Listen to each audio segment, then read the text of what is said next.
Are you looking for a fun way to win up to 25 times your money this football and basketball season? Test your skills on Prize Picks, the most exciting way to play daily fantasy sports. Just select two or more players, pick more or less on their projections for a wide variety of stats, and place your entry. It's as easy as that. If you have the skills, you can turn $10 into $250 with just a few taps. Easy gameplay, quick withdrawals, and injury insurance on your picks are what makes Prize Picks the #1 daily fantasy sports app. Ready to test your skills? Join the PrizePicks community of more than 7 million players who have already signed up. Right now, PrizePicks will match your first deposit up to $100. Just visit prizepicks.com/bluewire and use code BLUEWIRE. That's code BLUEWIRE at prizepicks.com/bluewire for a first deposit match of up to $100. PrizePicks, daily fantasy sports made easy. Today's episode is brought to you by Cars.com. With over 2 million vehicles and 50,000 more added every day, Cars.com will match you with the perfect car for you, your budget, your life, your style. And if you're ready to say goodbye to your current car, Cars.com will get you an instant offer to cash it in. Just start by entering your license plate and get matched with a local dealer who will write you the check.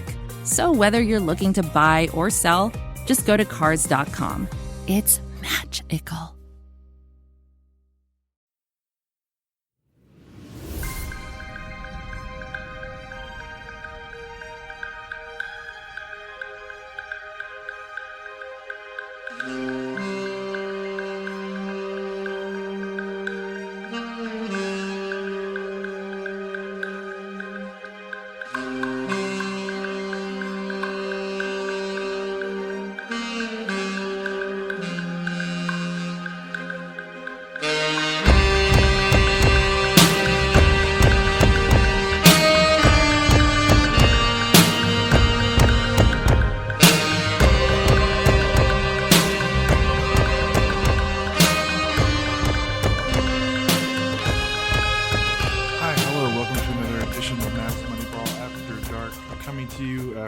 Very impressive Mavericks victory, 117-112 against the Portland Trail Blazers Saturday night in Dallas. The Mavericks scored 32 points in the fourth quarter, outscoring Portland 32-24 in the final frame to get the win. As you can tell by me starting off this podcast, I am not going to be joined by our editor-in-chief, Kirk Henderson. He took his son to the game tonight, and I'm sure he had a great time. So, of course, we're going to let him have the night off. But knowing Kirk, I'm sure he's going to get the live show, the Spotify Green Room, going whenever he gets back from downtown Dallas traffic post Mavericks game. So he might be a little bit, but we're going to talk real quick. Just going to be me tonight because I feel like this is kind of a I don't know. It was a good win, but it felt pretty inevitable to me. I know that there was a lot of talk about the Mavericks' 2 losses against Orlando and Washington. They are both bad losses. Mavericks didn't look good, but as we've seen in the Luka Doncic era, this team will just routinely look pretty lifeless and lethargic against bad teams on the road. But man, when they're at home against a good team, even if they don't win, it's a night and day difference in terms of effort, energy level, and execution. And again, that happened again, especially with Luka. Luka, Saturday night, prime time. Game wasn't on national television, but you're still Saturday night at home against Damian Lillard and a really good Portland team. You're debuting new jerseys that everyone loves. The building has great energy in it. Like it just felt preordained that not only would Luka have a great game, but that the Mavericks would win. And even if they didn't win, at least have an effort that felt better than what they did the previous 2 games. And I think that was the case, even if the Mavericks ended up losing this game. I mean, I think process-wise, things looked a lot better than the last 2 games. Obviously, Luka was the difference. He had a monster triple-double, 42 points, 13 rebounds, 10 assists, only 2 turnovers. He had 2 steals and a block. When he's collecting defensive stats like that, he's really engaged in the game when he's playing well defensively. So he was huge. Made just about every single shot in the paint. He was only 1 of 5 from 3, which again, following a nice trend that he, if he doesn't have the 3, he just doesn't really shoot them that much this year. We've seen Luka, even when he doesn't have the 3 ball going, do like these 2 for 10, 3 for 12 type performances, but he didn't have it tonight from three, and he didn't really take too many bad shots. He got to the free throw line 18 times. He was basically the only Mavericks player that got to the free throw line. The rest of the team besides Luka combined to go to the free throw line 7 times, which is pretty crazy. And it was all bench players. Funny enough, Spencer Dinwiddie again, crazy with his free throw shooting, just non-existent compared to where he was last season when he got traded to Dallas. But again, story of the game was, Luka was dominant, and then they did what they needed to do. They got what they needed from the role players. The starting lineup again looked kind of funny. They had 3 starters combined to score 10 points, but the bench was great because Christian Wood came back. So the Mavericks ended up having 4 players in double figures, which is a good number for them. Usually, we've seen in some losses, it's usually 1 or 2, and that's just not a way to win games consistently. But the bench unit, everyone was a plus. Tim Hardaway scored 16. Christian Wood, coming back from the sprained knee, missed the last 2 games. Sight for sore eyes, 19 points on 11 shots. He looked great. He unfortunately only played 25 minutes, and for once we can say that his minutes weren't due to coaching chicanery. He fouled out in his 25 minutes. He got unlucky with a couple offensive fouls. Portland was guarding him with some smaller guys. He just happened to pivot and elbow, right into the Portland guards' heads because of the size disparity. Where like if he was being guarded by a big, they wouldn't have been called offensive fouls, but since he was being guarded by guards, just unfortunate timing there. If he would have finished the game, I wonder if it would have looked a little different, because that fourth quarter bench unit to start the fourth quarter was again playing really well. With Green, with Wood, Hardaway, Kleba, and Dinwiddie. Those 5 guys look really good starting those fourth quarters while Luka rests. So hopefully that's a trend that can continue. It's good that Wood looked healthy and spry. Sprained knee, missed 2 games. We weren't sure how, you're not sure how he's going to look. He looked great. His 3-point shot was a little off. He only made 1 of 5, but again, he's just so great in the paint. And man, every time the Mavericks ran Luka Wood pick and roll, it felt like it ended with a Wood lob or a Wood dunk or a Wood score from the paint. That play was automatic all night. Portland had no answer for it. Portland didn't really have, their defense has been really good all season. There's been some funkiness in it with, opponent shooting that they can't really control. That's kind of been a little lucky for them. But tonight they just had nothing for the Mavericks at the rim. Absolutely nothing. You get Nurkic didn't start for Portland. So they had to start Eubanks, who, does a solid enough job, but, he's not a rim protector. And then outside of that, he was really the only true big they played. They would play Grant at 5 with some bench units, and then everyone that came off the bench was, a perimeter-based player. So Portland really didn't have much in terms of rim defense, and it showed. A wild stat, the Mavericks shot 50% from the field, and, only 32% from 3, but they shot a remarkable 27 of 38 on 2-pointers, 71%. They lived in the paint. It was a clinic there.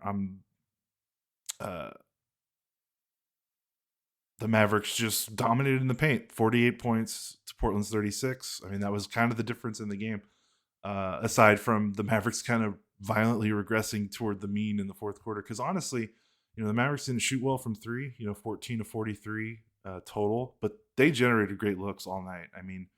They were getting the shots that they wanted from 3. Luka was passing the ball well. Dinwiddie was passing the ball well. Guys were making extra passes. I saw Christian Wood made a couple of good, would have been hockey assist type passes if guys would have made their shots. But unfortunately, Reggie Bullock is continuing his slump. He only scored 2 points. He was 0-4 from 3.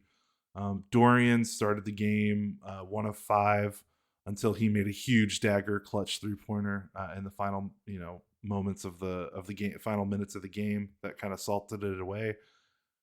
And Green had some open looks. He made a good one in the fourth that tied the game for the Mavericks to start the fourth quarter. So he missed a couple of good ones. Wood again was 1 of 5. Almost all of his threes looked good. Kleba missed one. He had a good look as well. Hardaway was 3 of 10. I wouldn't say anyone, maybe Hardaway took a couple, but everyone else was taking good open looks. So it felt like everything just kind of cashed in toward the end of the game. Like the Mavericks just kept getting good looks, and they finally fell in the final minutes of the fourth quarter. And of course, we got to talk about Dinwiddie. 6 of 8 from 3. He made back-to-back threes in the final, 2 to 3 minutes of the game that basically that ended the game. Then Dorian hit a 4th three. Basically, the Mavericks had 4 threes in 4 possessions in the final minute or 2 of the game, and that ended it. The Mavericks were down 106, 103, and then with, I'd say, 4 or 5 minutes left, and they win the game 117, 112. They win by 5. So it was incredible. Dinwiddie was 6 of 8. He is now 12th. He's 12th in the NBA and made 3-pointers. Just kind of remarkable when you think about his career before he got to Dallas. He's now shooting 45.9% from 3. So of the top 43 players in the NBA in terms of made 3-pointers, he's 6th in percentage. So, he's making them, and he's making them at a really good rate. We keep waiting for the regression just because if you look at his career, it's not even close. What he's doing right now is not even close. He's shooting like 10 to 12 points above his career average. But at this point, he's played roughly, if we include the playoffs, he's played about 40-ish games in a Mavericks uniform. If we include regular season games only, he's played about 30, getting close to 30. Eventually we're just going to have to accept it that he's just a good 3-point shooter now. There's still obviously a ton of this season left, so things could change, but honestly, I thought they would have changed to start this season, because I thought maybe that 23 game regular season sample where he shot 40% from 3, maybe that was a mirage. But to start the season coming off that hot, and he's fully recovered now from his knee injury, he's now 2 seasons removed from it. So maybe this is the new Spencer Dinwiddie. And the thing is, his form looks great. His spot up threes, every time he shoots one, I think they're going down. his form looks really, really good. He's getting good looks playing next to Luka. So, everywhere he's been in his career since he's been a bigger minute player, Brooklyn and then Washington, he was a guy that handled the ball a lot. So he wasn't necessarily getting a lot of really clean spot up looks. And I can't remember the stat, but I think he shot pretty decently on spot up threes. He just didn't take a lot of them because he was a primary ball handler on just about every team he's been on before coming to Dallas. So the fact that he's playing off the ball a little bit more is probably helping his 3-point shooting tremendously. Probably it is. It is helping his 3-point shot tremendously. So this was a great win for the Mavericks. They're now 7-5. They're 6-1 at home. I know that Mavs fans were probably, are still disappointed. 3 of the 5 losses are Thunder, Orlando, and Washington. 3 teams that aren't very good right now, and 3 teams that weren't good when the Mavericks played them, and missing, good players when they played them. So I understand the frustration that the Mavericks record could be better, but considering where they were last season, where they were 16-18, right when the new year started, and then the year before that, they were like 6 games under 500 before they turned it around. This is, a better start. So we'll see if they can keep it up. The schedule's getting significantly harder starting with this game. So, like I said on our last podcast, after the Washington game, we're going to know how good this Mavericks team is, I think, by the time we get to Thanksgiving. They play the Clippers next. Then they get Houston, and then Denver, Boston, Toronto, Milwaukee, Golden State. And I know Golden State's not playing well, but, they're still not a team that you want to look over. So they're about to play a stretch of